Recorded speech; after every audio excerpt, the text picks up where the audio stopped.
Congressman Lewis and Justice Ginsburg for their work and faith in the Constitution, our country, and our people. However, in my humble opinion, we as a nation are adrift, and we are at a crossroads. You have only to look at the news, any news, to hear and see that.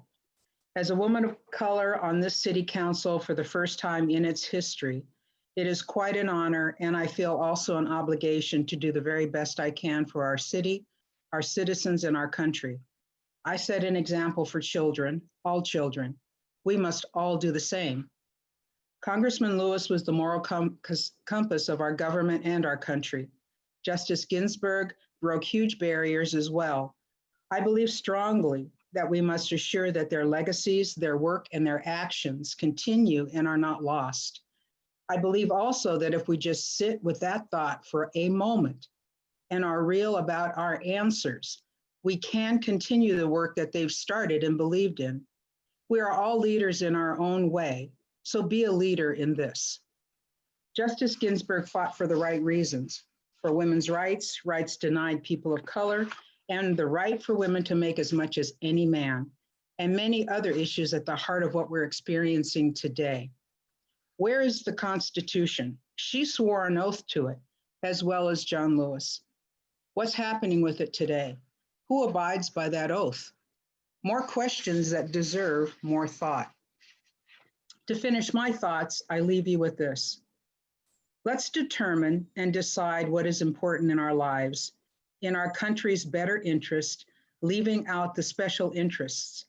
We as a people, collectively and individually, can make a choice to move our words forward into positive action.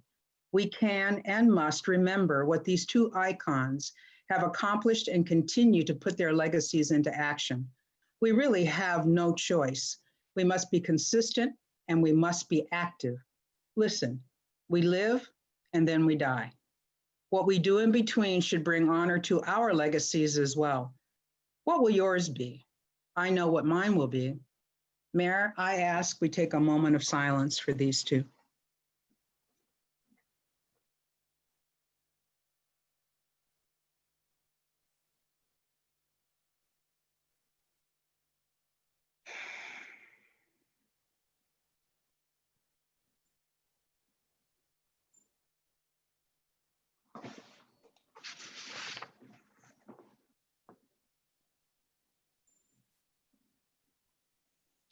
Thank you. Thank you. I'm going to bring us back to City Manager Mathias and then to Judge Leon. Just one brief comment. I want to acknowledge he's absent tonight, Councilmember Martinelli, but he was instrumental earlier this week in encouraging that we take the time actually to acknowledge notorious RBG and other civil rights leaders. So I just want to give due to Councilmember Martinelli. Thank you, Mayor. Judge Leon, you have the floor. You're muted. Had to happen. As a judge, and in particular as a woman holding a position of trust and authority within this community, I, along with my fellow female judicial colleagues, stand on the shoulders of giants. And there is no one in the legal arena with broader shoulders than Justice Ruth Bader Ginsburg. She was a groundbreaking jurist and only the second woman appointed to the US Supreme Court, where she served for 27 years. Prior to that, she served on the US Court of Appeals for the District of Columbia from 1980 to 1993. Although she graduated top in her class in 1959, she was without a single job offer from any of the top law firms in New York.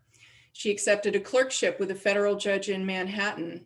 She then pursued the law through academia, first as a researcher at Columbia and later joining the faculty of Rutgers University in New Jersey, where she became one of the first women to teach at any American law school. As a law professor, she became the architect of the legal fight for women's rights in the 70s. She co-founded the Women's Rights Project at the ACLU in 1972 and participated in more than 300 gender discrimination cases by 1974. She argued 6 gender discrimination cases before the Supreme Court between 73 and 76, prevailing in 5 of those cases. During one such argument before the all-male bench, she famously quoted 18th century abolitionist Sarah Grimke, stating simply, "I ask no favor for my sex. All I ask of my brethren is that they take their feet off our necks." Ginsburg was considered a pioneer for sex equality, and later in her career, as we all know, she became a cultural icon, affectionately dubbed Notorious RBG. You've likely all seen the iconic pop image of her straight-faced, tilted crown atop her head and her white lace collar, known as a jabot, around her neck. As a colleague on the bench, Justice Ginsburg was known for her civility and collegiality. She developed a strong and deep friendship with Justice Scalia, whose judicial philosophy was very different from her own. Regardless of whether people agreed with her decisions, her reputation for getting along with her colleagues of all opinions is a reminder to us all that disagreements are special calls for civility, especially in these complex times. Although small in nature, she was tough as nails. She survived 4 battles with cancer over her Supreme Court career. She never had to recuse herself from casework because of illness. She was, in December of 2018, absent from an oral argument for the first time in 26 years after undergoing lung cancer surgery, but she still participated in the cases remotely. During the COVID-19 pandemic, she joined oral arguments by phone from a Maryland hospital where she was being treated for a gallbladder infection. In 2014, I had the opportunity to dine with Justice Ginsburg at a national event held at the US Supreme Court, honoring the American Inns of Court, a professional organization near and dear to my heart that is devoted to fostering civility and professionalism in the practice of law. What struck me about her remarks that evening was, first of all, her humility, as well as her reverence for the rule of law. And lastly, her admonition that each of us, as law students, lawyers, and judges, must work hard to uphold the dignity of the practice of law and that we treat each other at all times with civility and collegiality. It was a memorable evening for me personally, and it made a lasting impression on me. So in closing, let me just say that Justice Ginsburg made vast and lasting contributions to the law and to the profession. She was a commanding voice as an advocate for gender equality and a tenacious protector of the rule of law. She inspired generations of young lawyers in her lifetime, including me.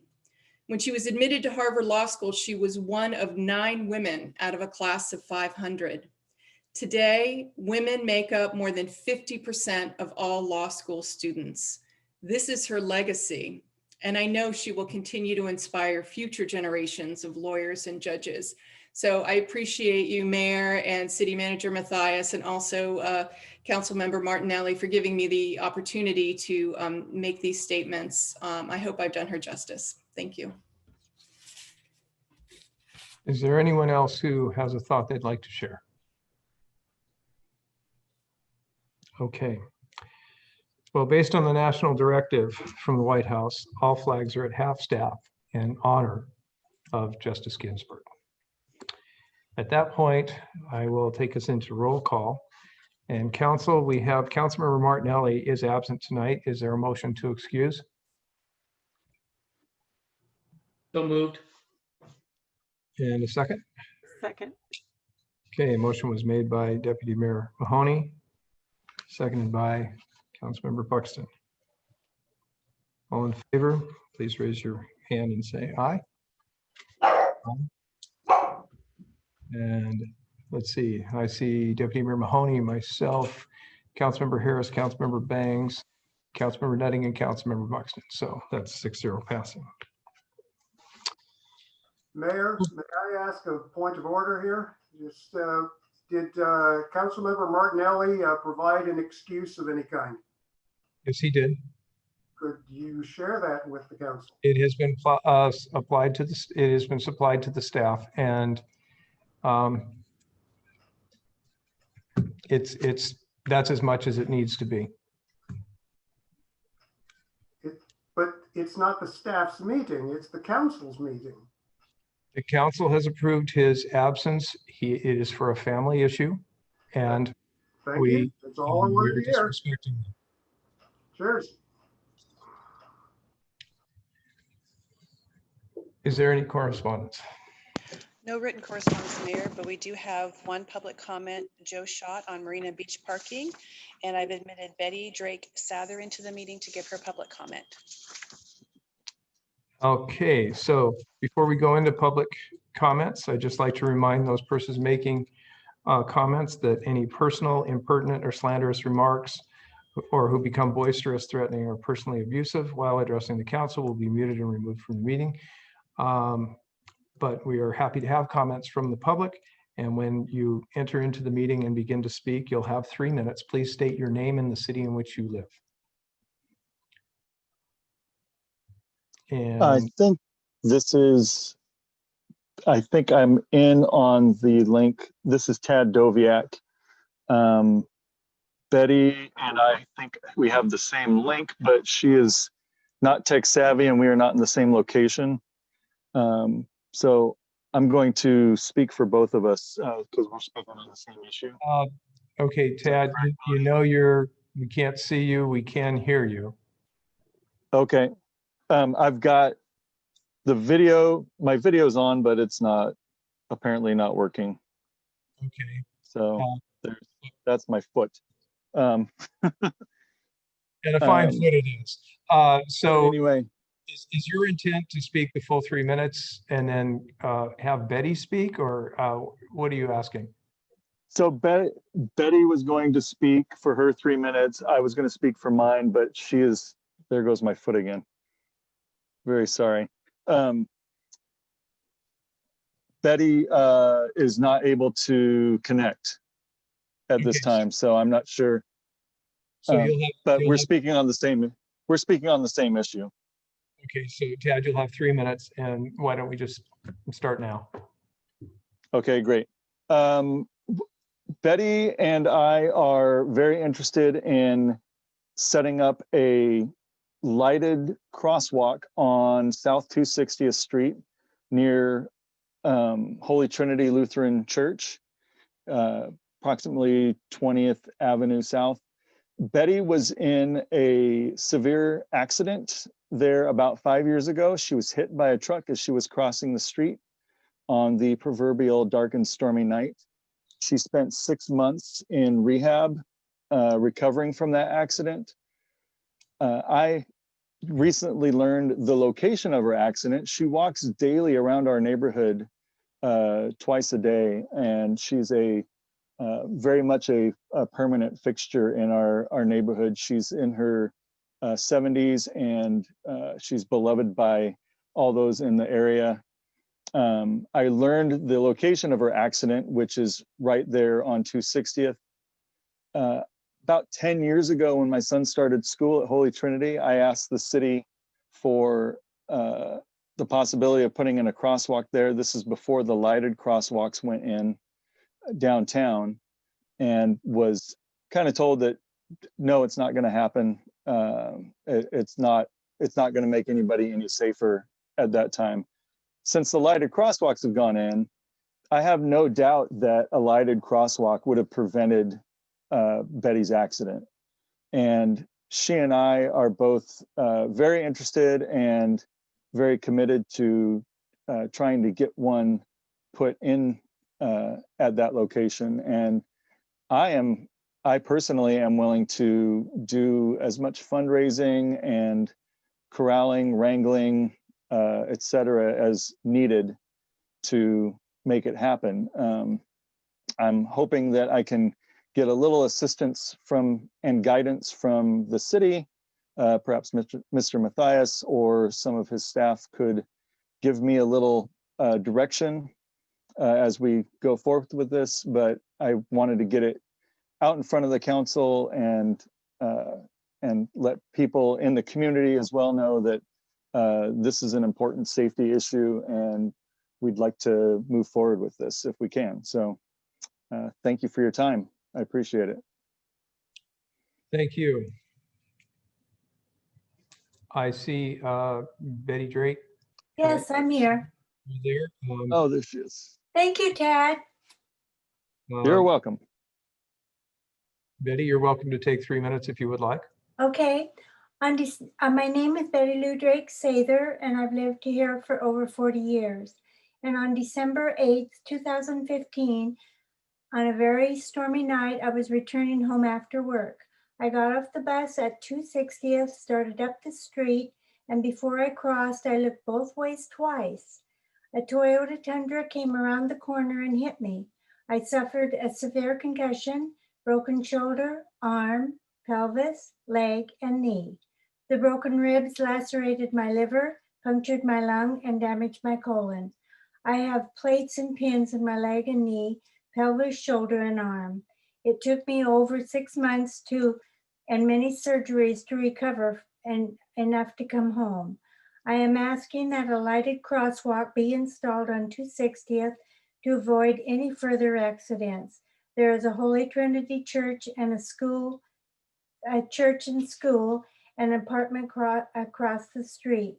People cross here all the time. I've seen them, and the only crosswalk that we have is on 99 and then another one on 16. It's a very dangerous place.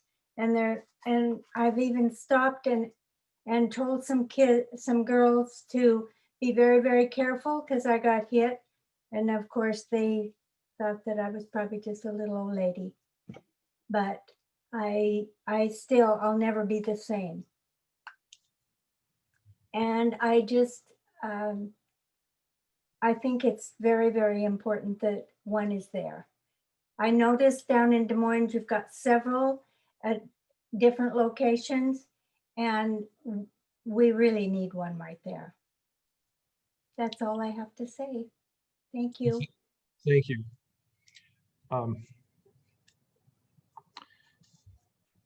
Perhaps we can make sure that their comments get to our traffic engineers and they can look into that. Okay. Our city clerk and communications director will see that your comments get to our traffic team, although many of those engineers are on this call right now. So. Okay, thank you. Okay, now we will go forward to our administration report, and the microphone passes to City Manager Mathias. Thank you, Mayor. A couple of issues tonight. I want to just briefly comment. It's been almost a year. It's hard to imagine what a year it's been since we had a roundtable with the council and Robert Holmes, Mark Bunzel, who's doing our water-based analysis of the marina. And we had consultants, Liz and Kyle from Minnesota, who we had asked to do a passenger demand ferry study.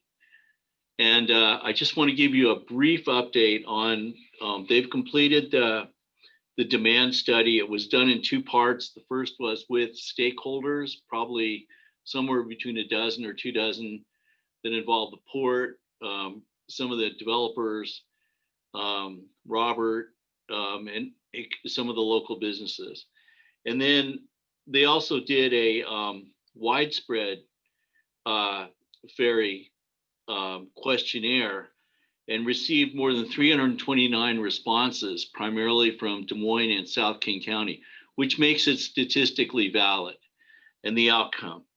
And this is coincidental to a number of things. We did this study partly because a potential private sector partner wanted to know what was the demand picture, and we figured it would make a lot of sense to know what that was.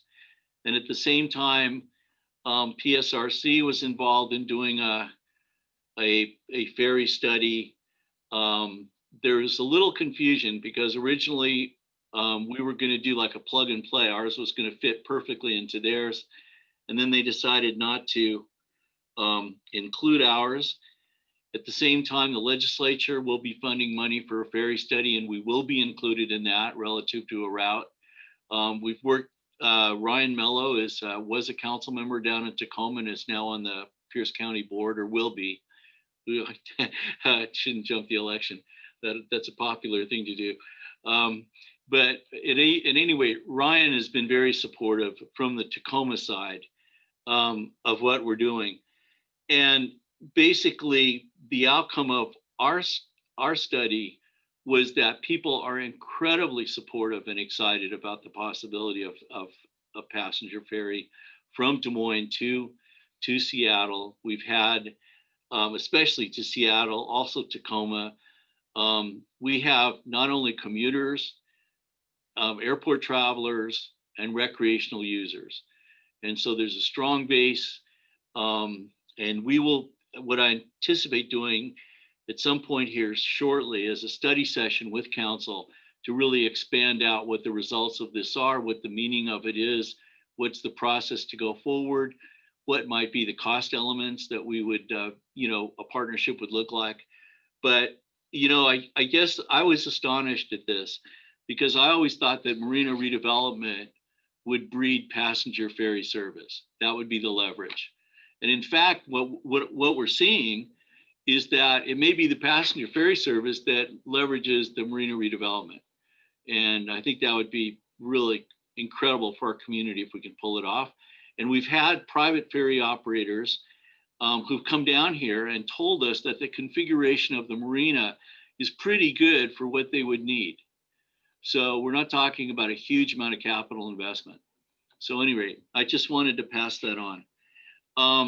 And we'll go into it in much more detail and share the studies with you. Now I'd like to move to a sound transit update. I think Dan's gonna be doing that with Brandon maybe, or himself, back from elk hunting. Good evening, Mayor and Council. Just want to spend a couple of minutes and give you an update on the Sound Transit project. If you've been up in the Pacific Ridge area and around Highline College, you've noticed there is quite a bit of work going on up in that area. Today, I guess there was some excitement up there and around the college station. The contractor hit a gas main. And so there was some excitement relative to that. But other than that, it's been going very smoothly. I think that got resolved fairly quickly today. So if you've been up around 216th and looked north and south as you just before you cross over I-5, you'll notice quite a bit of excavation work is already underway, both in the city of SeaTac and in Des Moines. The contractor is working to get the initial grade established for the alignment here before the rains start, so they can get the earth winterized. They do plan to do work over the winter in Des Moines. They've got on their schedule some drilled shafts for the noise walls planned in the coming months. They've executed a contract with an offsite fabricator for the noise wall panels, and so that'll be getting started here soon.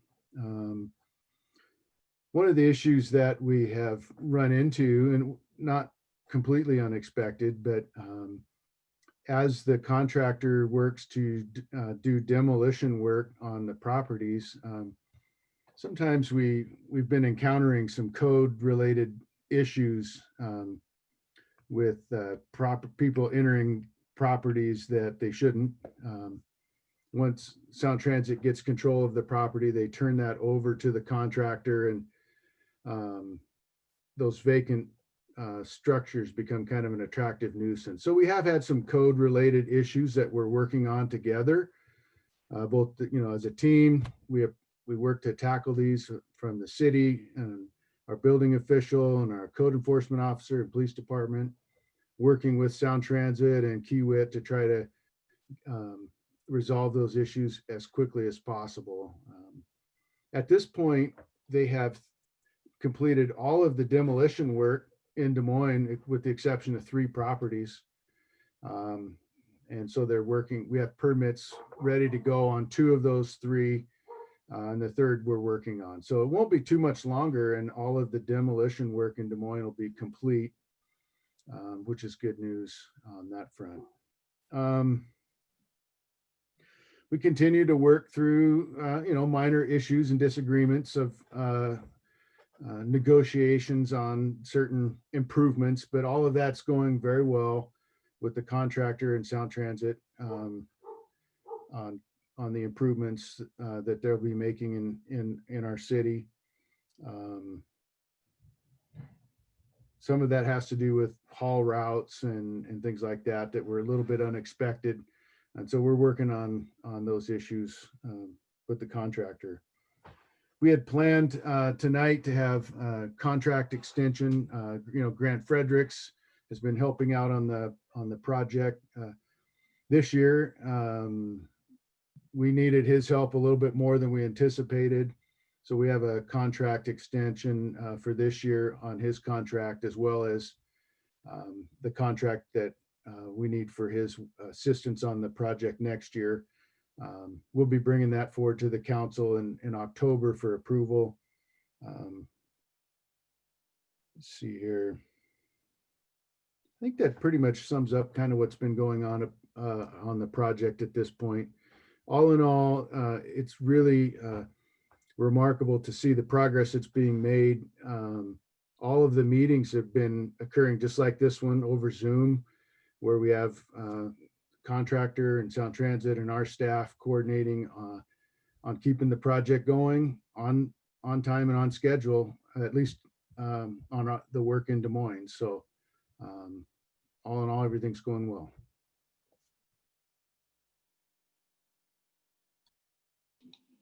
Thanks, Dan. Any questions, council? Okay. With that, I want to move ahead. Bonnie, do we have the ability to put up Eric's? Sorry. I think we did have a hand. Councilmember Nutting, did you have your hand up? Yeah, I did have a couple questions, but I could actually take it offline. Not to drag us on. I just wanted. It's your call. I can take it offline. Okay, if that's your preference. Okay, sorry, Mr. Mathias, I'll read, the floor is yours. Yeah, thank you. Sorry, Councilmember Nutting, sorry about that. So I want to move to our business assistance program update. And are we able to get the document up on? Eric's going to share his screen, not on my end. Oh yeah, beautiful, perfect. Okay, so we had the opportunity earlier this evening to present this information to our Economic Development Committee, and it was a great pleasure. I think the thing that we wanted to point out was we talked about a month ago in that committee about the concept of aggregate demand.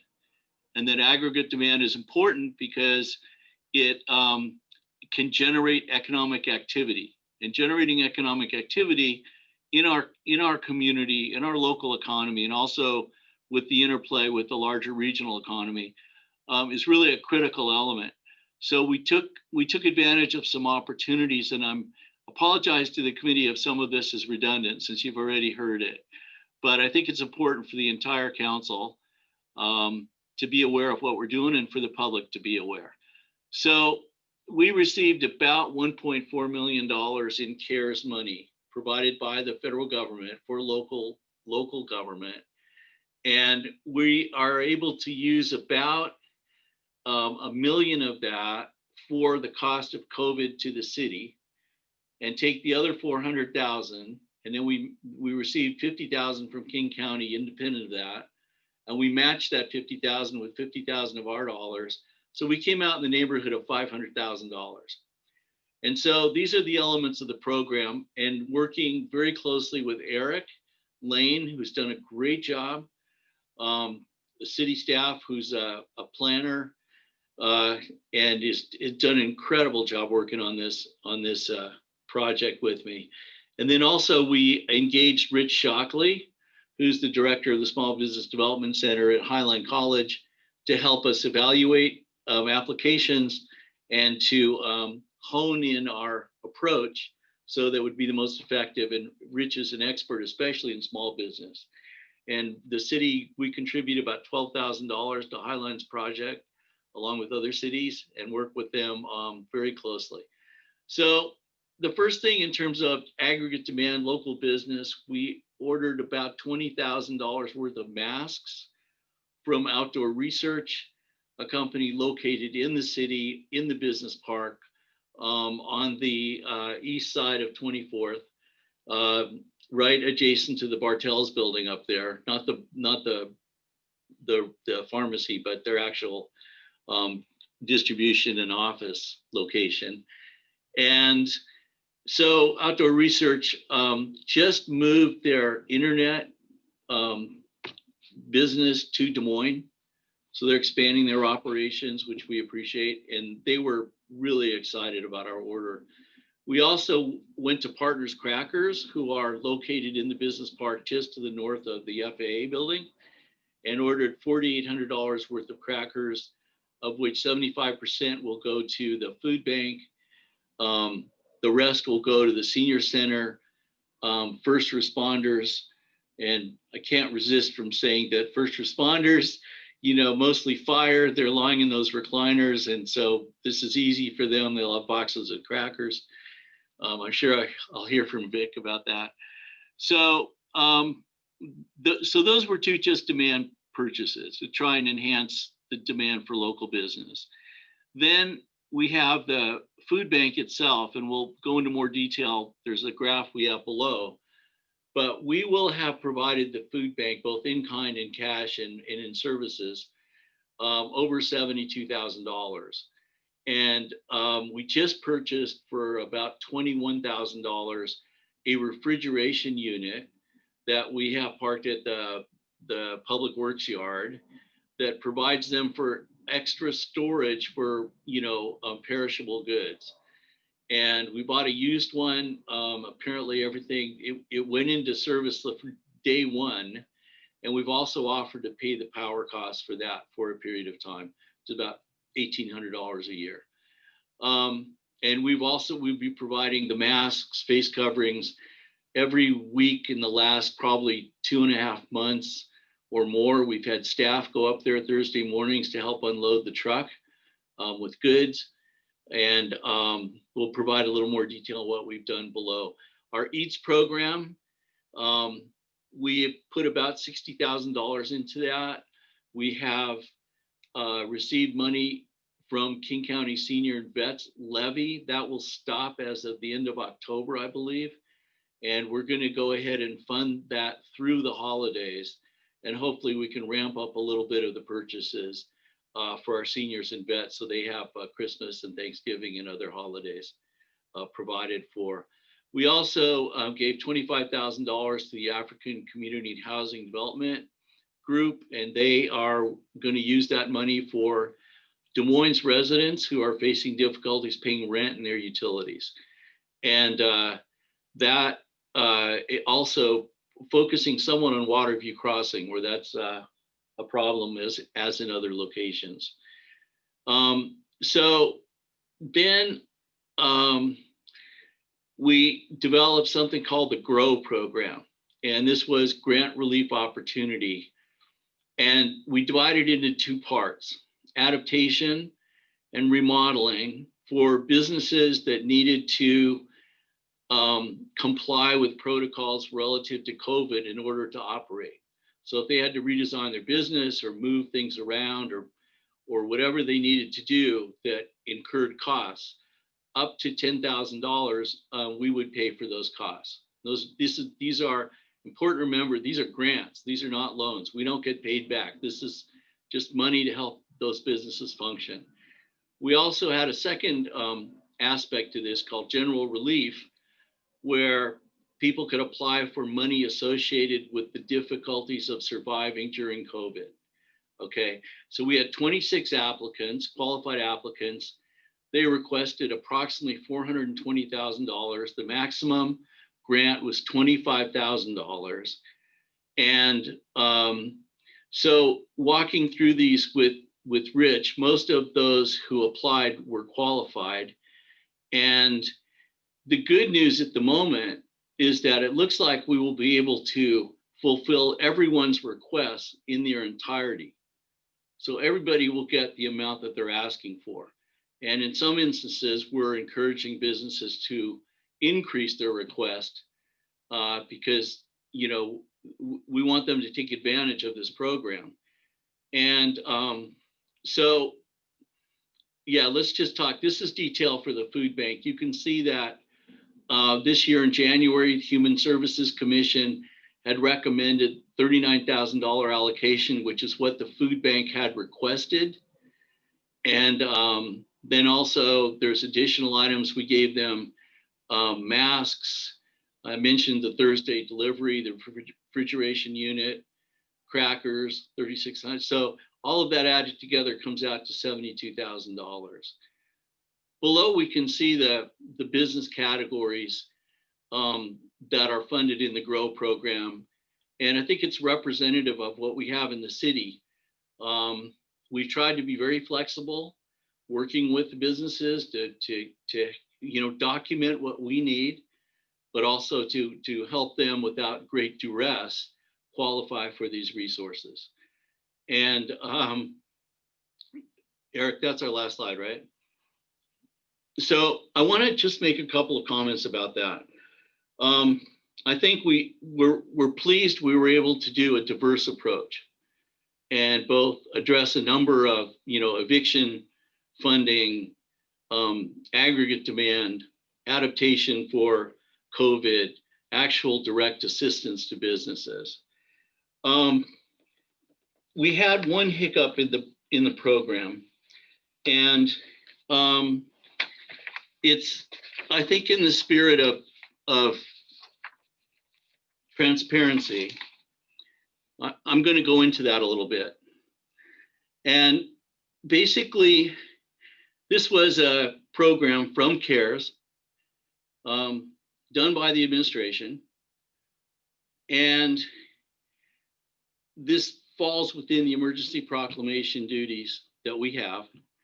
And also, we have certain expertise in economics and development and so forth. And so it was a program that we were implementing. Unfortunately, we had a council member who went around to the businesses and told them that he would help them with their applications. And then he also told them they needed receipts for certain activities. But he never touched base with us once. And so one of the rules for the feds is they do not replace lost revenue. So receipts identifying your lost revenue are useless. They will substitute in for expenditures to try and help you retain your employment base, your rent, your business costs, but they will not replace revenue. And I took time to let this council member know what the problem with that was. I didn't hear back, so I'm doing it now in public. But by engaging with businesses, what happens is it appears as though there's certain businesses you may support receiving funding. And then if I was not a very scrupulous city manager, I might figure out, since council members are my bosses, that it would be in my interest to support the businesses that this council member was offering his help to. And then that would look like we were colluding to provide money to certain businesses rather than others. So the appearance of fairness and the idea that this was a co-opted process, that's what can occur. And Tim and I spent a great deal of time talking about whether we needed to disqualify all the businesses that this council member had engaged with. And in the end, we decided not to do that because we didn't want our businesses to pay the price for malfeasance on the part of this council member. So it may be the result of being a freshman council member not understanding. I can't imagine how you would try to offer to help without talking to us. And then we would have said, well, that's probably not a good idea, but at least trying to understand how the process worked before you went out to advise people.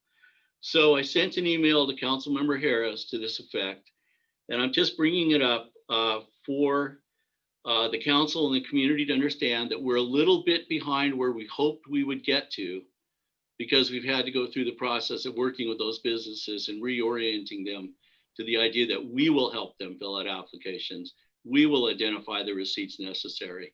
And yeah, we're going through it and it's going to work and it'll be great. It'll be done in the time frame, but it's just something that should not happen. And that should not color this, what I think is an incredible process that I'm proud of. I know Eric's proud of, and the city as a whole. I think it's to our credit. And so with that, thank you for indulging me. And I'm gonna kind of end this by asking Eric if you have any, you made some great comments in economic development. So if you'd like to say anything. Yeah, sure. So there's just a few things that I wanted to mention about the program. First and foremost, it did take some time to develop this program, and that's mainly because we wanted to take a seat back and let the other cities be the canary there and see what worked well and what didn't, and try to design a program that really addressed the issues that were early on identified. And what we identified with that was we needed to make an amount that made a difference. Cities were offering these $1,500, $2,000, $3,000 amounts, and it really wasn't enough to qualify the time it would take to complete the application, not to mention it would disqualify access of other funds that might be available. We also didn't want to leave money on the table. So some cities are left with actual programs that still have money left over even after businesses have applied. And again, that relates to how much was being offered per amount. We also wanted to keep it very open and flexible. You know, we did this for about a month where applications were available. We posted on the different social media aspects. We posted on our different press releases. We contacted the restaurants that we actually had our Eats program through. So we did a significant amount of outreach. So it was one of those things where we try to capture and obtain a lot of information ahead of time before launching this program. And then lastly was working with Rich Shockley has been just a great experience. The SBDC up at Highline is really a great resource that as I'm dealing with different businesses, just simply referring them to Rich where they weren't aware of them in the past, and now having access to different resources like how to get the PPP loan and things like that. It's just been great. And in general, I would just say the reception from the community, from the businesses has been very appreciative, and it just makes the job a bit easier to do that. Thanks, that's great. Council, any questions or comments? I certainly do. I saw Councilmember Bang's hand and then Councilmember Harris. You also have Councilmember Mahoney too. Oh, I'm sorry, I did not see Deputy Mayor Mahoney. You're in number 3. Thank you. So, Eric and City Manager Matthias, great job, excellent job. I have a question about what are the examples, or can you give us some examples of what the general relief is under GROW? Because I saw you said it said general relief, and I wasn't sure what that meant. So general relief, and we have a spreadsheet. We didn't want to name specific businesses until we're completed with the qualification process. No, I don't want businesses. I just want to understand what the general relief would be for a business. Eric, you want to take that? Sure. And actually, what's probably going to be easier is sharing the screen once more, which I'll just do momentarily. Thank you. And that is, this is what I sent out to our different restaurants, different businesses, whoever had applied, to create some consistency. And the reality is that the CARES funding, the GROW program, does cover a significant amount of different applications of which it covers. What I wanted to do as well is to eliminate a lot of the second guessing that our businesses were doing prior to applying. That's what we noticed in other cities, is that they didn't really ask for as much as they could qualify for. So by having them complete this, we can actually get a full scope of what their economies were throughout the process, and actually provide assistance that maximizes their effort. Okay, so these are the categories then. Generally speaking, I gave Generally, some okay. examples, but I asked also for them to provide additional feedback. For instance, the very last section talks about PPE. There's Right. so many more little details you can get into, from like just bleach or Oh, mask, sure, gloves. sure. Yeah, Okay. No, this is good. This helps me. Thank you. no problem. Councilmember Banks, does that complete your questions? Yes, thank you, Mayor. Councilmember Harris. Let's see here. So, yeah, I was going to ask a series of basically, technical questions on this program, but based on the city manager's comments, I'll just tell the public, your city manager has just said quite a number of things that are patently false. And I don't understand it. It is part of a pattern. And I generally turn the other cheek because I don't want to slow down meetings and waste the public's time. But I leave it to the public to discern who is being more credible. And yeah, thank you. Deputy Mayor Mahoney. Thank you, Mayor. I just want to commend you, City Manager Matthias. This was a challenge. Back several months ago, there was a call for us to take $400,000 or $500,000 out of our reserve and throw at this problem, which would have been irresponsible. You, yourself, I know several of your staff, I know the mayor and some of the other council members had discussions about ways we could legitimately help. When the CARES money came out, when the CARES Act money came out, I just appreciate the fact that we used it smartly. We used the King County grants and a little bit of our money to help our businesses. I thought it was an effective, smart solution, and the real one that's been going on along all this time. And just to Councilmember Harris, you're absolutely wrong. Thank you. Any other council members?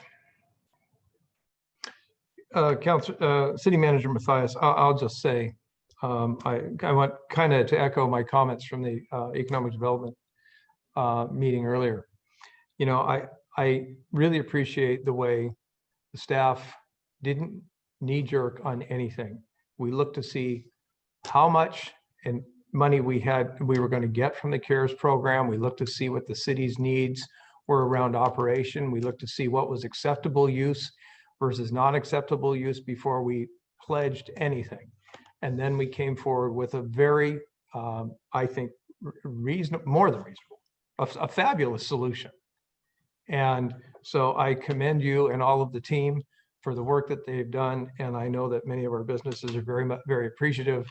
I personally have had a conversation with one particular business owner, and well, I know how tough times are right now, and these folks are actually driven to tears at times. So, but they are very grateful, and I think it's an excellent solution. So thank you for that. You do have a fourth item listed. Were you going to go there, or had you completed? Thank you, Mayor. No, just two other things briefly. I'm going to ask Susan to talk about a Midway Park update, which is, continues a happy story. So Susan, if you would proceed. Thank you. Mayor, City Council, it's my pleasure to give you a further update of Midway Park. It is a very good story. Next slide, please. So just a little background on the Pacific Ridge neighborhood. As most of you probably know, the Pacific Ridge neighborhood is the most open space efficient neighborhood that we have in our city. It's also a growing area. We recently added 326 units of affordable housing in Waterview Crossing.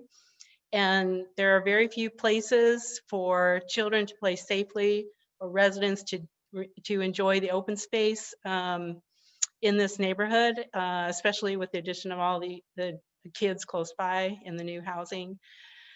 Property acquisitions to enlarge Midway Park are a priority in the Parks, Rec, and Senior Services Master Plan that the council adopted. So that was our policy direction. Next slide, please.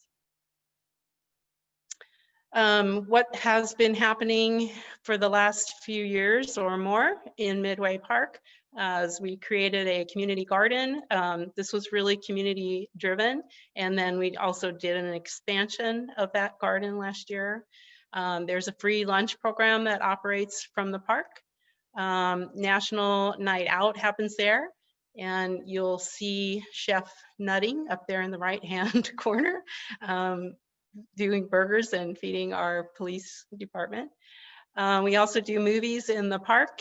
And I think today or tomorrow, next few days, there'll be a new little free library installed at the park. Next slide, please. So the new investment, if you haven't been by, I encourage you to do so. The mini pitch that was in partnership with the Rape Foundation, which is the charitable arm of the Seattle Sounders, is complete. It accommodates both soccer and basketball. It's a whole new surface. The artwork that is now on the new goals and hoops is done by Midway Elementary students in a virtual art program. We also had a virtual soccer and basketball clinic this summer in partnership with the Storm and the Sounders, and our Parks and Rec staff delivered balls and t-shirts ahead of the program so that the kids could participate in their own location. As part of the mini pitch, our Public Works Department installed new park furnishings, some benches, picnic tables, trash cans. We gave the wall a new coat of paint as well, just to spruce it up. And then a virtual opening event was held on September 3rd, and Deputy Mayor Mahoney participated on behalf of the City Council. As long with the commitment to improve the park, the Sounders and the Storm also have committed to continuing free programming once it's safe to do so, and free balls for life. So anytime we need balls, soccer balls or basketballs, we can call them up and get more for the kids that need them. So we feel that already we've increased activity and community ownership in this park. And as well, the Arts Commission is currently working on getting a mural to further enhance the wall. Next slide, please. So here's some pictures of what it looks like. And it's quite a change from what was there. I mean, the surfacing is fantastic. You can see the hoop and goal art that was done by the Midway Elementary students, and the new picnic tables. Next slide, please. A little bit of the virtual event. There were a few people at the park. You can see Rick Scott there accepting the free balls for life. And then the first goal and the first hoops were done with a couple of kids and Sounders and Storm. The new benches, picnic table, and a little screenshot of the virtual event. Next slide, please. So along with that, so that's kind of one aspect of what we're doing with Midway Park. The other is the property acquisitions. And the goal of this is to expand the open space available to Pacific Ridge residents. We're also looking to open up this park to 28th Avenue and increase the sight lines into the park, which will increase the feeling of safety and visibility and increase the space available to play and for residents to use. And this is a step toward open space equity for this neighborhood. It's still, maybe on the low side, but it's a huge step forward, and building community as well for the residents of this area. So the first two parcels, as you might remember, we purchased in 2019 and 2020 with a grant award of $675,900 from King County Conservation Futures.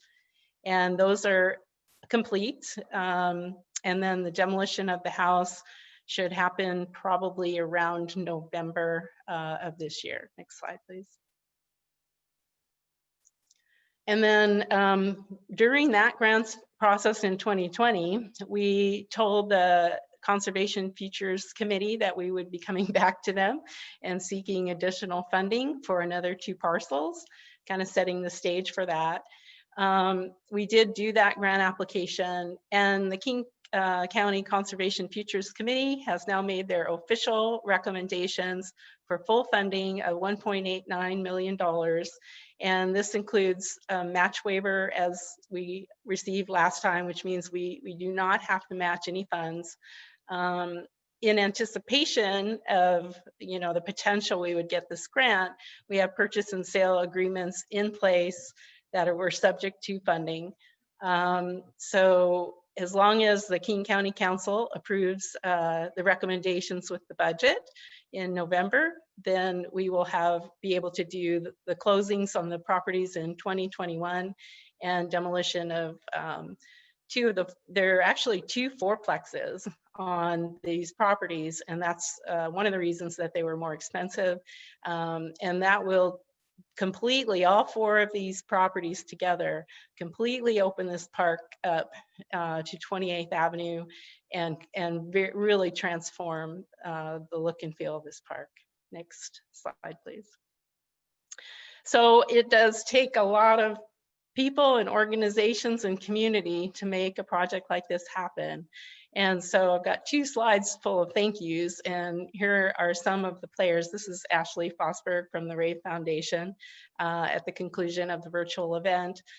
So she is the executive director of the Rave Foundation, the Seattle Sounders, the Seattle Storm, Symetra Insurance, who provided funding, Highline Schools and Midway Elementary have been instrumental in this as well. Rotary, Reach Out Des Moines, and the Arts Commission is working on the artwork. Next slide, please. And of course, our funding from King County Conservation Programs, the staff, and the evaluation committee, the King County Council, who has to approve the funding in their budget, and specifically Councilmember Dave Upthegrove, Janelle Stoneback from Windermere Real Estate, who did just a fantastic job for us getting purchase and sale agreements in place when none of these properties were on the market. So that's really quite an accomplishment. And here are a list of all the city staff that have, hopefully I haven't missed anybody, that have been involved with this process. Parks Rec and Senior Services staff, Public Works staff, legal staff, community development staff. So a big thank you to everybody, and it's been my pleasure to be part of this team to help this project happen. Thank you. Thanks, Susan. It's awesome accomplishment.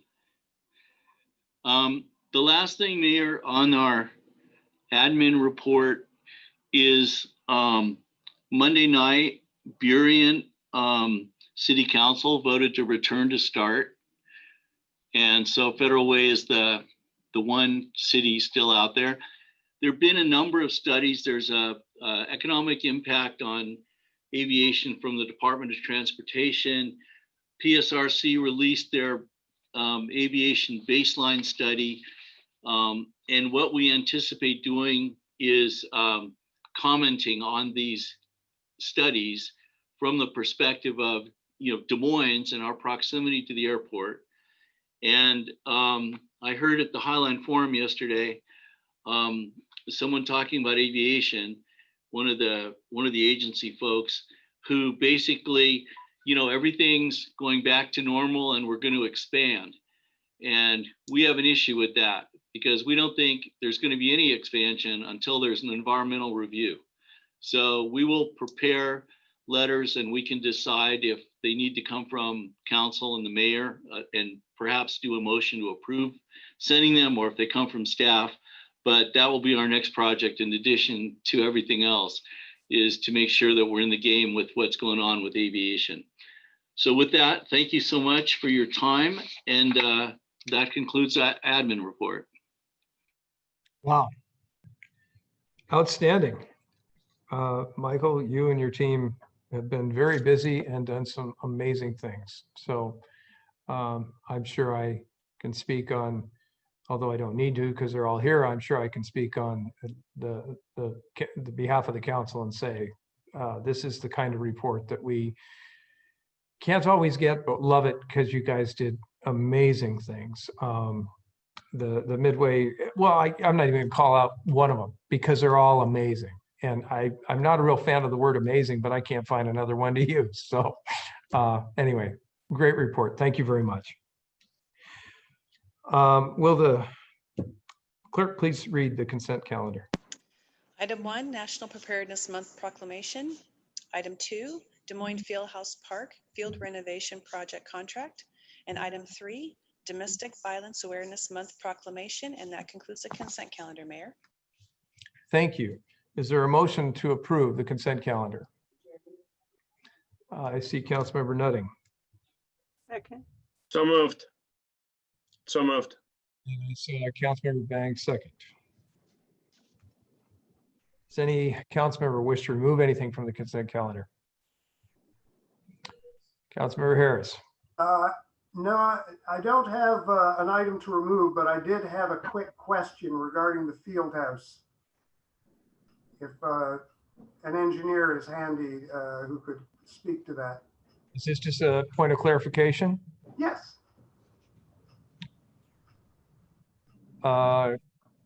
Let's see, City Manager Matthias, do we have someone? Well, Councilmember Harris, just ask the question and we'll see if we have somebody here who can address it. I just want to know when it's going to be done. Well, I'm happy to report that the pickleball lines, I think, have been put in place. Yes, I saw them today. And Councilmember Harris, I will get you a response to your question. No, I mean, the field renovation, you know, it started as being irrigation and now they're on to another phase as part of this contract. And so I'm just trying to get a, you know, sense of that when it's all going to be done. Okay. Yeah, I don't know if Dan's still on the line. He might know. Or Susan, Okay. or do you know? You can send me an email. Just I have a lot of people who wonder when all the digging is going to be done. Yeah, I don't have an actual schedule, but I believe they, as soon as the contract's in place, I believe they're going to start the work. Thank you. Okay, seeing that there's nothing that's been pulled. All those voting to approve the consent calendar, please raise your right hand and keep it up until I call your name, please. Okay, Deputy Mayor Mahoney, myself, Councilmember Nutting, Councilmember Harris, Councilmember Buxton, Councilmember Banks. That is 6, passes 6-0. Okay, and this takes us forward to new business. But before I go there, we had a couple proclamations I need to read into the record. Now, therefore, the Des Moines City Council hereby declares September as National Preparedness Month and urges all Des Moines residents to make sure that their families are prepared for an emergency by preparing a disaster supply kit and to create a family emergency plan. And our second proclamation has to do with Domestic Violence Month. Now, therefore, the Des Moines City Council wishes to recognize October as Domestic Violence Awareness Month and encourages the community to ensure that victims of domestic violence know that they are not alone and that we are here to support the survivors of domestic violence as they courageously move forward to enjoy full and healthy lives. So that will take us now into our new business, and our first item is the draft ordinance 20-049 Comcast franchise agreement, first reading. And we have a staff presentation by, I believe, our city attorney, Mr. Tim George. Thank you, Mayor. Good evening, Council, Mayor, Tim George, City Attorney for the City of Des Moines. Tonight is the first reading for the Comcast franchise renewal. We could move on to the next slide. So we have a number of franchises in the city, and a franchise is an authorization to use city streets and rights of way to provide a service to the public. Example of these are water, sewer, cable, electric utilities. Comcast has been operating under a franchise that was originally adopted in 2000. It has since expired, and we're essentially working on a month-to-month franchise at this point. We initiated negotiations with Comcast in 2018 in order to renew this franchise, and we ultimately ended up using a recently approved for the city of Des Moines using that.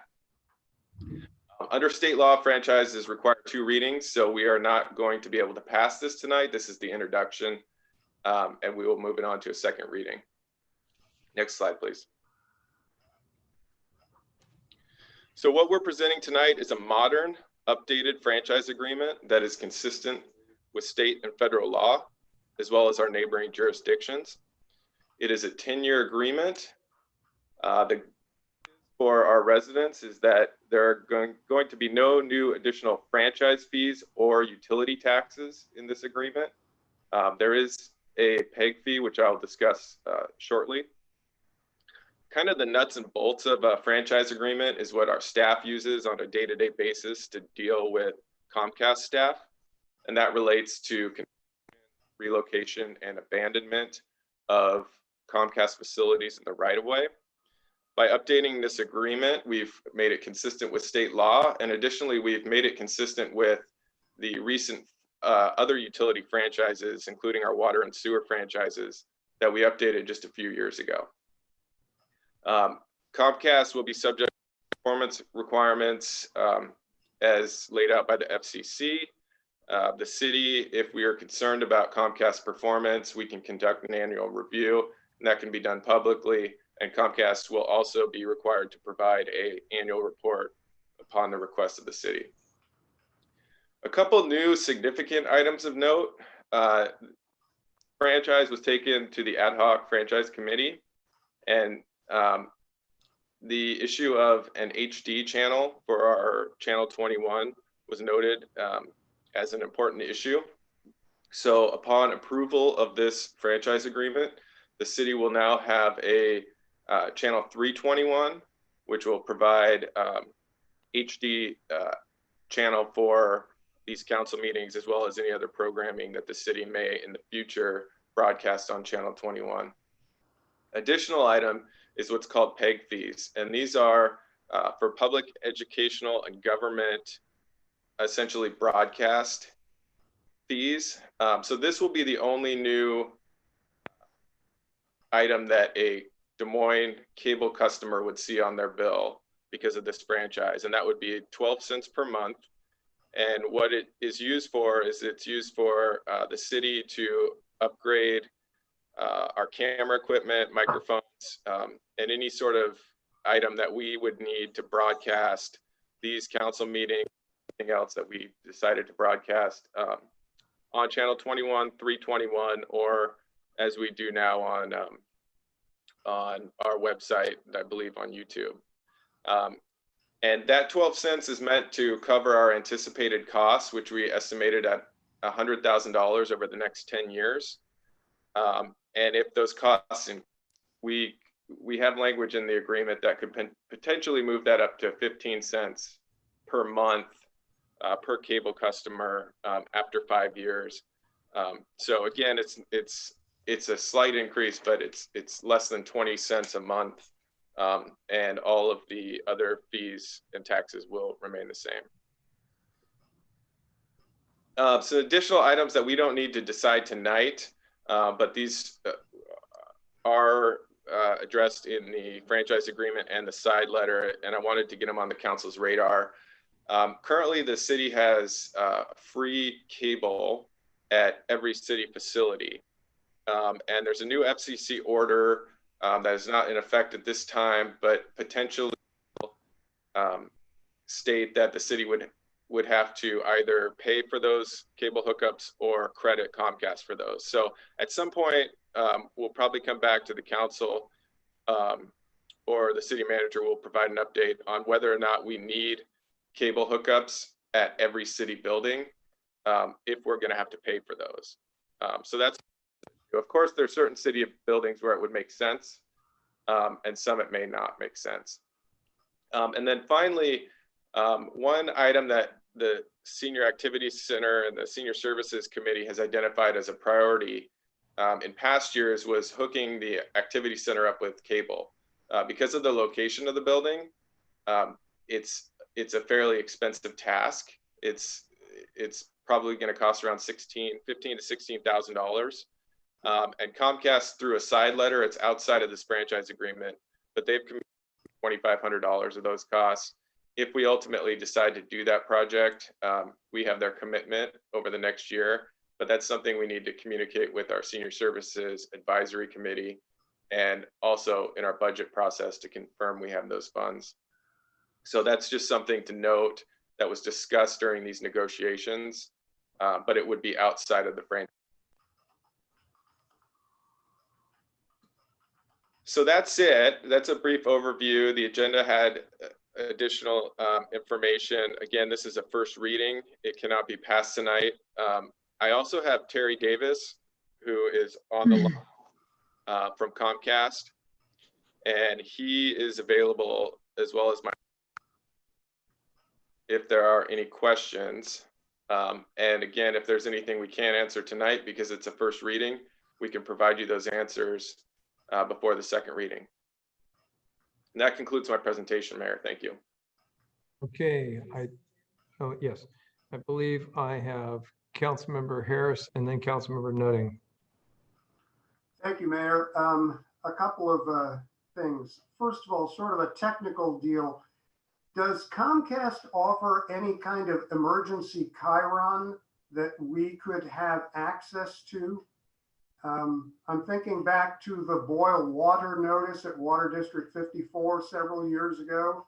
For cases like that, it would be helpful to be able to put out an emergency message. Is there the capability to do that technically? Terry, do you want to take that one? I mean, I know we have Comcast, certainly you have the emergency notices from King County. I think that would probably be where that would come from. But could we use that in case of a city emergency? Do we have access to that? I've seen it in other cities.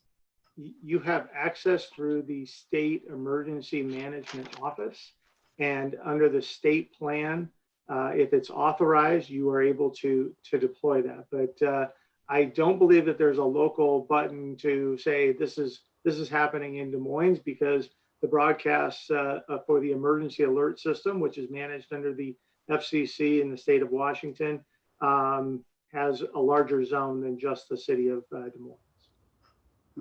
Okay, for the city attorney, when was the last time we did a performance evaluation?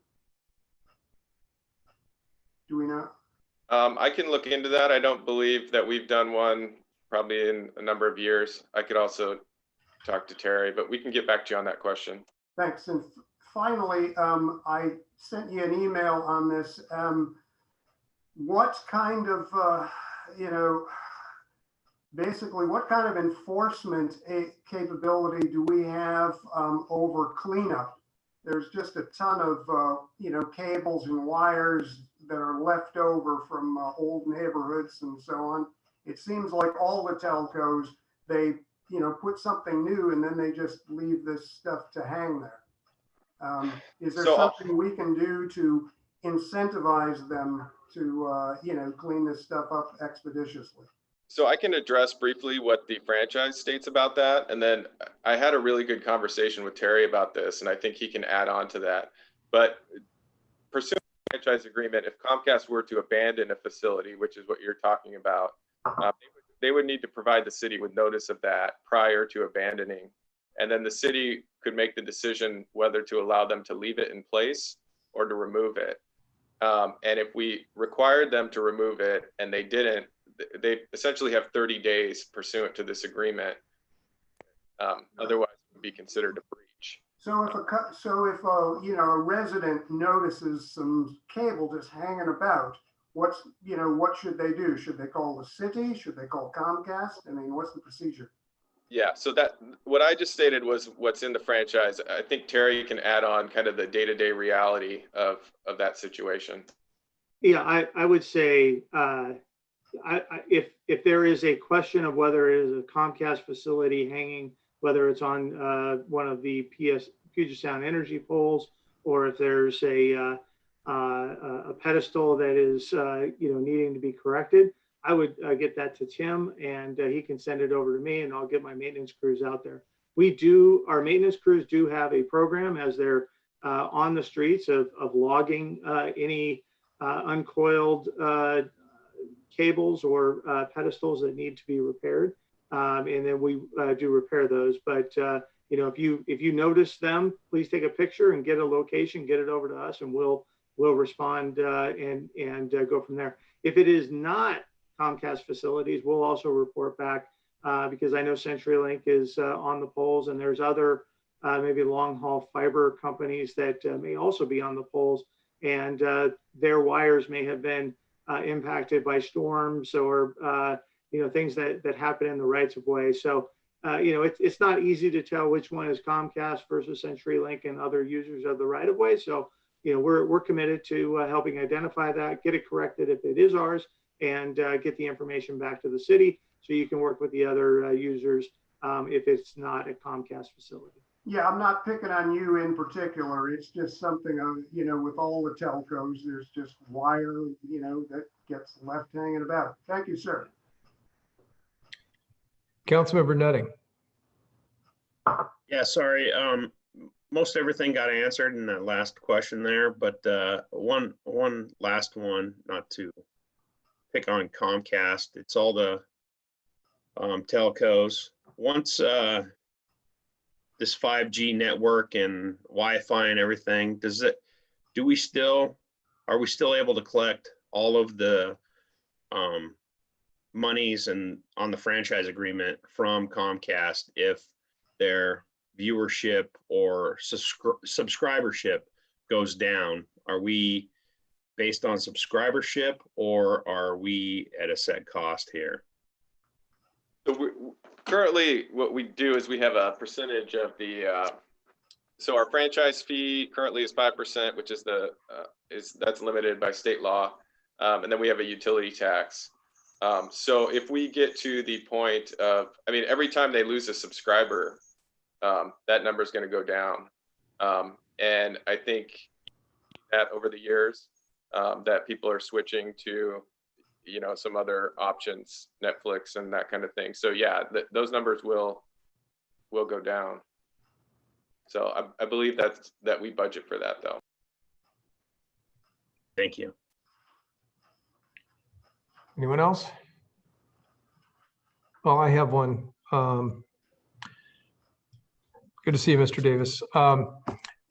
You guys have worked with the city over the years. We've talked about our percentage of senior citizens and so forth, and you've come up with options because many folks, when they call in, they get asked, can you reach behind this? Can you disconnect this? Can you do that or whatever? And many senior citizens just can't, and it's not even safe in many cases for them to do that. And so you have provided alternative contacts, and some of that support has been great. Recently, we have really struggled with our business base hookups, and I have been in contact with you, and we have a couple that are very, very upset. And at one point, they were told it was the delay of the city permitting, and we can assure them that it is not. And so, as much as I, really appreciate everything that's been done, I have real concern about where we are with some of our businesses. And can you shed some kind of a light on why it can take so long to hook someone up? We have one in particular that's been on the hopper for at least 3 months. Yes, and that's the SR3 project down in the marina. So, on that one, there are cases where sometimes our business practices and the bids come in that are, a lot of money to be able to get to that particular business. That's one we dealt with the Evergreen pot shop up on Pacific Highway. That's another. But it's just, there are costs involved to get to some of those businesses. Some of the business areas have not necessarily been the key area of expansion of the cable system early on. So they just, have limitations and very tough circumstances to work within the rights of way. You are correct. It's not a delay from the permitting side on the city. There's a lot that goes into the permitting from our business partners in developing that permit and getting it in, and then also working within the standards of the city to make sure that if there's any red line questions, we get them addressed. So, I commit to continuing to work with you and the city manager and the city attorney when those situations come up. We will work through them and address them to resolve them as quick as possible. If you could help me understand though, the location of SR3, and I think about our activity center and the cost of putting a connection in, and in some cases, if there's no poles that I can see, you would have to trench. Are the installations always underground at this time? It seems like in some of these cases, like in the case of SR3 specifically, there are buildings across the street and right next door that have your service. And that's why this is rather concerning. In the case of when it's underground trenching, it is very expensive to trench in the rights of way of the city. And in the case of the senior activity center, that is a distance off of the road in an all underground area. Same with the SR3. And so those are the areas that we need to be creative and work with you to get resolution and get those services to them. In the locations of the city where the facilities are on the PSE poles, we don't run into those same sort of difficulties. Okay, well, I'll look forward to a solution on the SR3 project, primarily just because it needs to move forward, but the location it's confusing to me because there's a condominium complex right next door that claims, they have your services. And it's hard for me to understand why we can't find a way to get them up and running.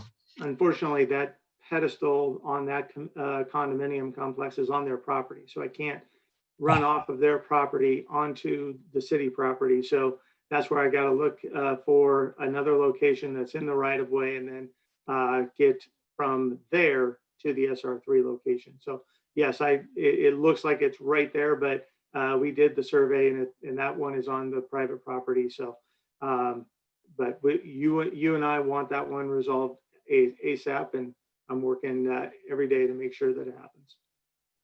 Thank you. Any other conversation? I see Councilmember Nutting's hand. Councilmember Nutting, it's your second shot. Yes, sorry about that. It was in my notes to say to begin with, I appreciate that Comcast has stepped forward and offered wired internet to low income families. I appreciate that. We are in the Highline School District. I just urge you, Mr. Davis, that if you have any word in it, that maybe we could get a internet blast through either Peach Jar or any of the Highline School Districts in dual languages or multiple languages that help these underprivileged communities and families know that at no cost to them that they could get wired internet for up to a year to help them out through this pandemic. I can definitely follow up. We have it in multiple languages. I know that we just signed a sponsorship agreement with the Highline School District so that there are payment options to help families that truly can't afford even the $10 a month. Yeah, let's talk on how we can help get that information out and all of the materials that we have regarding this program are free and already translated into many different languages. I open conversation, call me whenever you want to. My cell phone number is available to staff, and I'd love to sit down with you and figure out how we can get this to our underprivileged and struggling children. Did I see any other hands? Seeing none. The motion is to pass draft ordinance number 20-049 to a second reading on the next available city council agenda. Is there someone who wishes to make that motion? I see Councilmember Buxton. You're making the motion, and Councilmember Bangs, are you seconding? Yes. Okay. I move to pass draft ordinance number 20-049 to a second reading on the next available city council agenda. Second. Okay, all those in favor, please raise your hand and keep it up till I count it. Okay, I see Councilmember Bangs, Councilmember Buxton, Councilmember Harris, myself, Councilmember Nutting, and Councilmember Mahoney. That passes 6-0. Okay, this takes us forward to item 2, resolution to South King County and Homelessness Partners 2021 budget and 2020 to 2021 work plan. We have a staff presentation by our Assistant Director of Parks, Recreation and Senior Services, Nicole Nordholm. Yes, good evening, Mayor and Council. I'm Nicole Nordholm, Assistant Director of Parks, Recreation, and Senior Services. And I'm actually going to pass this over. I'm going to introduce you to Angela Sanfilippo, who is the South King Housing and Homelessness Partners Executive Director. She'll be presenting on this proposed work plan and budget. And I'll just say that now more than ever, joining together regionally to tackle these complex issues makes us stronger and able to accomplish even more in the long run. So Angela, are you here? Oh. I'm here. Can everybody hear me okay? Yes, we can hear you. Good evening, Mayor and Council. Thank you very much for the opportunity to be here tonight. This is the first time I have been able to be with you virtually, I guess, in these times. So I thought I would take a brief moment to go over a little bit of the background of SCIP and then focus in on the 2020 and 2021 work plan and 2021 budget that's before you tonight. So next slide. The little bit of the history, Nicole did a great job of kind of highlighting where we're at and given our current pandemic and the importance of SCIP and the collaboration that we do. Just as a reminder, many years of effort went into SCIP and SCIP partnership of the 10 jurisdictions, including Des Moines, is the culmination of many years of effort from the Housing Development Consortium, as well as all the South King County jurisdictions to deepen that collaboration around affordable housing and homelessness. And really built around the premise of collaborating and unifying South King County as a region, which strengthens this collective voice in order to effectively address affordable housing and homelessness in our communities. Next slide. The work plan itself, this is just an overview of the timeline, and this gives you an idea of where we're at. The work plan draft and draft jurisdiction contributions was sent for review electronically by Des Moines City Council this spring. All of the jurisdictions were given an opportunity to review the work plan as well as the budget before the SCIP Executive Board adoption on July 24th. But the work plan as well as the budget, consistent with the interlocal agreement, does not go into effect until each legislative authority has adopted those, which really brings us here tonight in that jurisdiction adoption August and October of this year. Next slide. The SCIP work plan itself is split up into 3 key areas, and I thought I would just walk through those briefly. Obviously, you have the work plan in front of you, but just to talk through a little bit of these and give you an idea of where we're at and what we've been working on. So I did say it does not go into effect until each legislative authority has adopted it, but we have been working off of this work plan throughout this year, the SCIP staff work group, myself, and the executive board to implement these 2020 priority activities. So the first area is around governance and administration.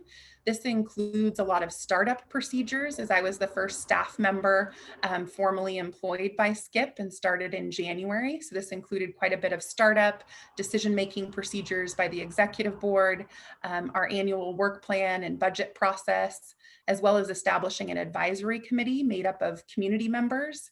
I'm currently in efforts to reach out to the community to determine a recommendation to the executive board on what that representation looks like in order to ensure that it supports equitable outcomes through the implementation of the work plan itself. Next slide. The next area of work is around policy and planning, and this really includes establishing a SCIP Housing Capital Fund, as well as collaborating to enhance local policies and programs that protect existing housing stock and provide housing security for community residents. The SCIP board itself is actually reviewing a draft interlocal agreement that addresses the House Bill 1406 funds, which are a sales tax credit, but need to be addressed through an interlocal agreement to enable cities to pool those funds to establish that housing capital fund. So the executive board will be reviewing that interlocal agreement on Friday, and we're moving forward with efforts to advocate for and establish that SCIP housing capital fund. And really this outcomes for this area of work are increasing resources that are dedicated to affordable housing in South King County, enabling an opportunity for not only to leverage public funds, but also private investment in South King County, and SCIP Housing Capital Fund establishment really will provide an opportunity to do that. Next slide. The last area of work here is around outreach and education.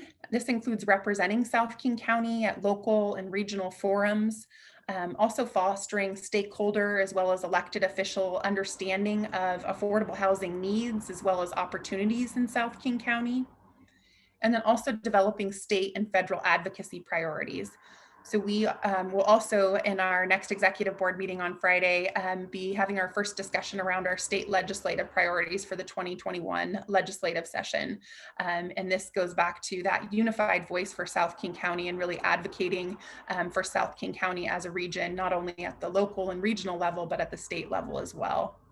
Making sure that South King County is heard and supported, and also increased interest in South King County for some of our nonprofit and for-profit developers for affordable housing.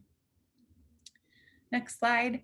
This is just an overview, simplification of the budget that is in your packet, but just wanted to go over some of the key takeaways on the budget itself. By spending down the ending fund balance from 2019, which resulted from personnel cost savings because I did not come on board until January.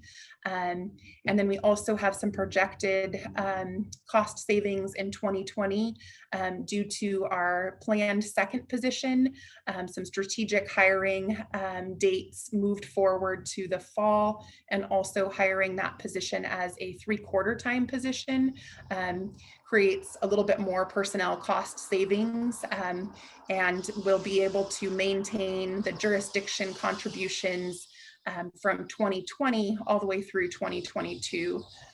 This was a priority for the SCIP Executive Board as we developed the budget and the work plan. We need that second position to really be able to implement the work plan and make sure that we have enough staff and resources to do so, but also in light of the budget situation that all of our jurisdictions are in and the economic impacts of the current pandemic, it was very important to maintain those jurisdiction contributions as long as possible and spend down those cost savings from 2019 and 2020 before requesting any increases to those jurisdiction contributions. And next slide, this is the last one. So key kind of takeaways here, conclusion, the work plan is consistent. The work plan as well as the budget are consistent with that SCIP interlocal agreement that was authorized in 2019. and really operationalize the agreed upon priorities by the executive board in 2019, as well as key legislation that passed in 2019 with House Bill 1406 and that sales tax credit that enabled the opportunity for cities to pool funds specifically for affordable housing. And it also enables all the jurisdictions to act cooperatively to formulate housing policies and strategies that address housing stability and foster efforts to preserve and provide affordable housing through public and private funding investment opportunities in South King County. With that, I am happy to answer any questions that you might have.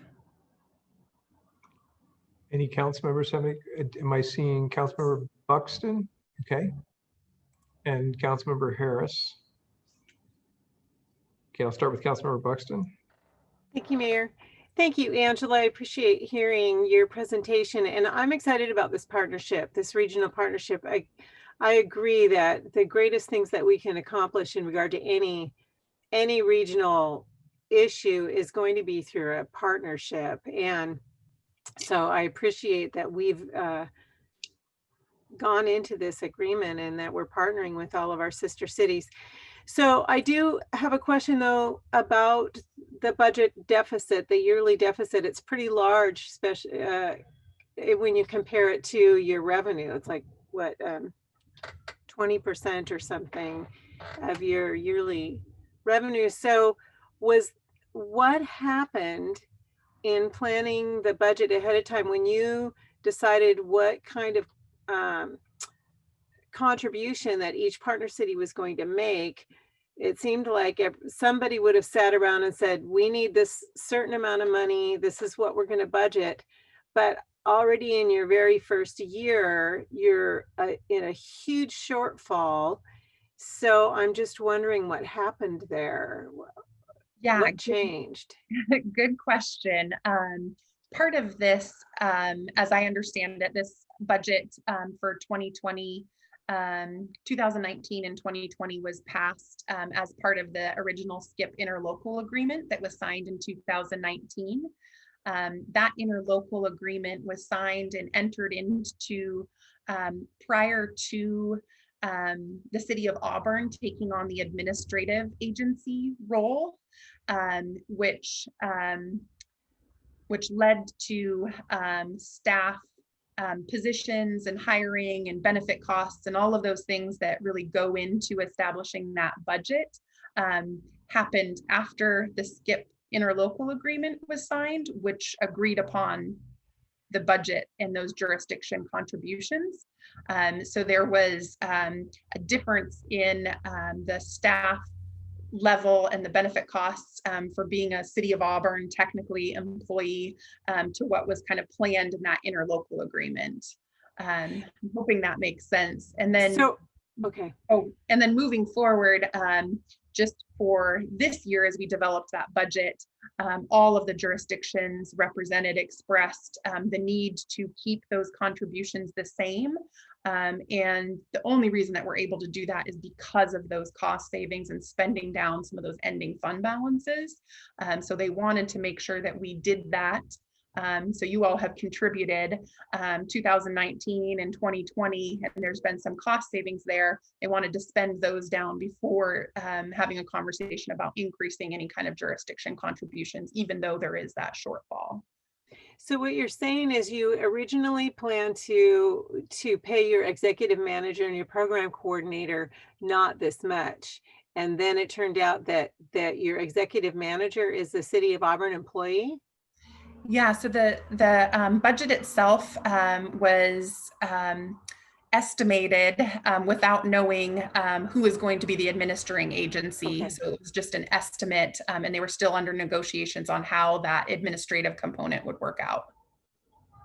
Okay, so you weren't just able to say, this is what we're going to pay somebody and we'll hire. It turned out you chose a person who was already had a certain salary, and so you kept it at that. Probably. It's kind of what you're saying. Kind of. I think it's more the City of Auburn administering agency, because the estimate, I think, didn't take into consideration City of Auburn staff levels and then also benefit costs a little bit more than what was estimated in that original agreement. Okay, sorry to be running you through the No, hoops that's here, okay. Angela. I'll tell you where we're coming from, or where I'm coming from as a member of this particular council. This looks similar to some of the stories that I hear about our past. And so I feel like I'm a little bit sensitive to overspending or borrowing or deciding, well, we'll just make it work for now and we'll wait and see in 2 or 3 years, we'll deal with it then. And there's been a huge emphasis on this council and in this city staff here in Des Moines on sustainability and looking to the future and making sure that we're doing now, today, what is going to guarantee our success 2 years, 5 years down the road. So when I look at a budget like this, I'm a little more sensitive maybe than maybe a council member in an average city, because I've had this message ever since I was elected about how our city is going to be successful. And really in COVID, we have been much more successful than your average city around here. So because of those priorities that we've made. So that's why I'm maybe being a little bit hard about this here. So let me ask you this. Has any member jurisdiction approved this budget yet? Yes, so this has been approved by City of Auburn, City of Berrien, and the City of Kent so far. Okay. Yeah. Okay, so just throwing it out there, not saying that I'm here again, just being hard on you, but what if one member jurisdiction doesn't approve it? What happens? So that's a good question. It does need to be approved by each of them. We would have to go back to the executive board with a revised budget and then kind of run through this process again. Mm-hmm. Okay, that answers my questions for now. Thank you. You're welcome. Councilmember Harris. So thank you very much for your presentation. I guess I have, a fairly pedestrian question. Can you give me a practical application as to where this goes, 2021, 2022? I'm looking at this 8-step timeline, and I'm sorry for sounding thick, but I really can't visualize what the end game is here. So, can you give me an idea of, how does this actually redound to increasing housing stock? What are some of your goals? Yeah, I think probably the most tangible one for people is around the SCIP Housing Capital Fund and establishing a capital fund that really specifically invests in affordable housing construction in South King County. So the House Bill 1406 funds provided a sales tax credit recapture, really unique opportunity for cities and counties in the state to not increase taxes, not dig into general fund dollars, to actually provide a new revenue source for affordable housing within their communities. It also provided a very unique opportunity to be able to pool those funds. So individually, those funds for each of the cities don't amount to a whole lot per year, but collectively, they would amount for South King County SCIP partner cities to about $1 million per year, which is a significant amount of leverage for affordable housing construction when you're thinking about leveraging other public funds, whether it be state or federal dollars, and then also looking at advocating for philanthropic support. So seeing that city level commitment and getting that support and leveraging those dollars makes each dollar stretch a little bit further. Those funds, as outlined in the state legislature, really have to go specifically towards affordable housing, construction, acquisition, rehabilitation of new affordable housing. They can also be spent on rental assistance for some of the smaller cities under 100,000.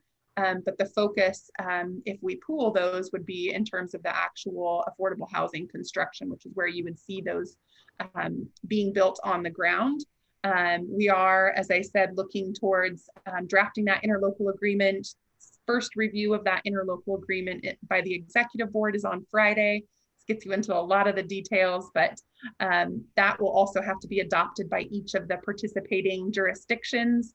But once we establish that fund, we can really think about funding projects on the ground. So I can't give you a specific timeline because it's a little bit up in the air depending on how that process goes. No, I'm not trying to, it's just, you know, we've all learned just, you know, I'm fairly simple here. Would I be oversimplifying to say that you are, you know, on the capital side of the equation and not so much on the nuts and bolts planning of, you know, trying to influence how Des Moines, a particular direction we would go. Your job is to provide a source of capital without influencing how we actually want to spend it, or you go beyond just the capital?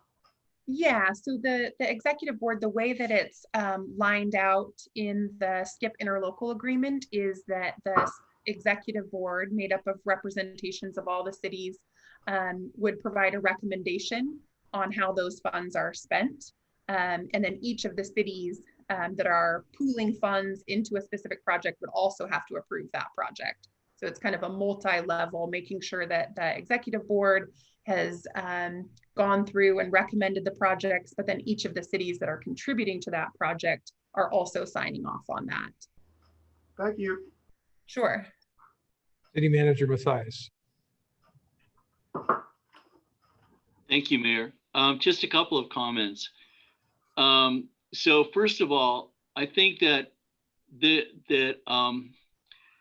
Angela and the folks she's working with, the board, are smart to emphasize appropriate staffing, because we know, as Councilmember Buxton has said, there are organizations with phenomenal ideas that don't have the staff to implement those ideas.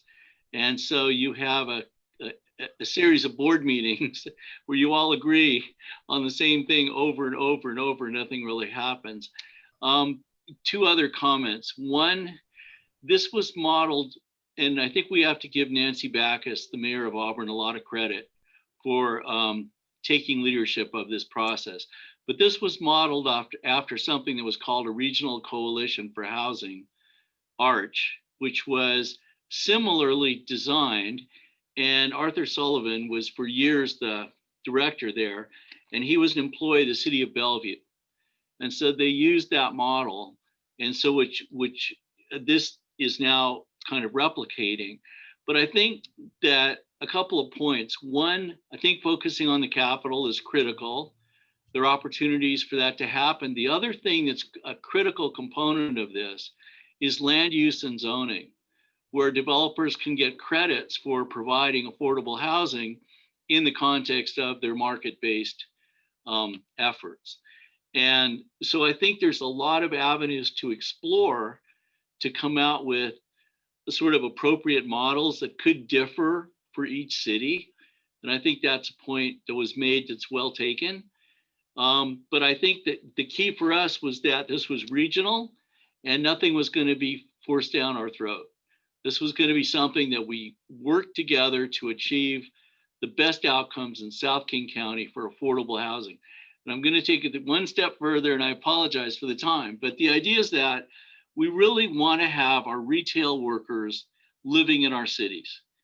And that's going to help us with climate change. That's going to help us with commuting, congestion on the roadways, all of that. So to make that a component of economic development is incredibly important for the long range on multiple levels. So this is not all the answers. Angela is not going to stay late and write an essay of all the answers, but these are all the right questions to be asking about how we can cooperate with each other to come out with a model that provides for affordable housing and at the same time honors the fact that for example, the property base of Des Moines is somewhat constrained, and affordable housing doesn't help that, but it can help in other areas. So where's the balance? And thank you. Councilmember Nutting, did I see your hand? Yes, Mayor, you did. I'd just like to expand on a little bit of City Manager Matthias's. As most of you know, that I work outside of the city most of the time, and I do most of my business inside the city when I can. But our retail workers working inside of the city and spending their money inside of the city helps us out. Also, I mean, I'm looking at some of these dollars, and 4,000 here, 7,000 and a half there. That can't make a huge impact in their cities by themselves, but looking to set up this program is going to take some dollars, and to move forward, advocating that in places, even if it's 8 units in a 240 unit complex of affordable housing for these people, it's much better than nothing. And I mean, I'm all for it. I think they're doing a great job. So I think our city attorney, Mr. George, has a question or a comment. Thanks, Mayor. I just wanted to respond real quick to one of Councilmember Buxton's questions, because it was something that came up when we were reviewing this agenda item. And that was the question of what happens if one city doesn't approve the budget? Because we had that same question about all these cities and all these city councils, and that's going to be a tough ask. So we looked back at the ILA, and it looked like, according to our read of it, if one city didn't, then the executive board after 30 days could adopt it by a supermajority. So I just wanted to provide that clarification. Thank you for that clarification. So at this point, I'll ask, the motion noted is to enact draft resolution 20-055 approving the 2021 South King Housing and Homelessness Partners budget and the 2021 work plan. Is there a motion? So moved. Okay, I've got Councilmember Bangs and a second by Councilmember Nutting, I believe.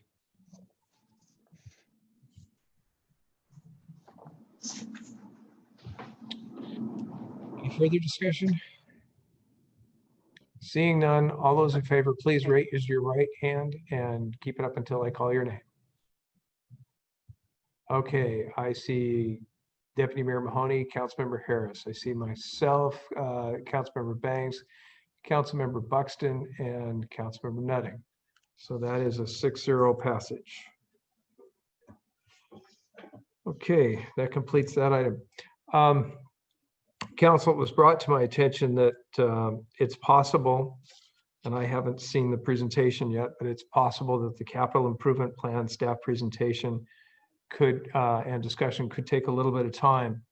It might be worth us taking a short break and coming back.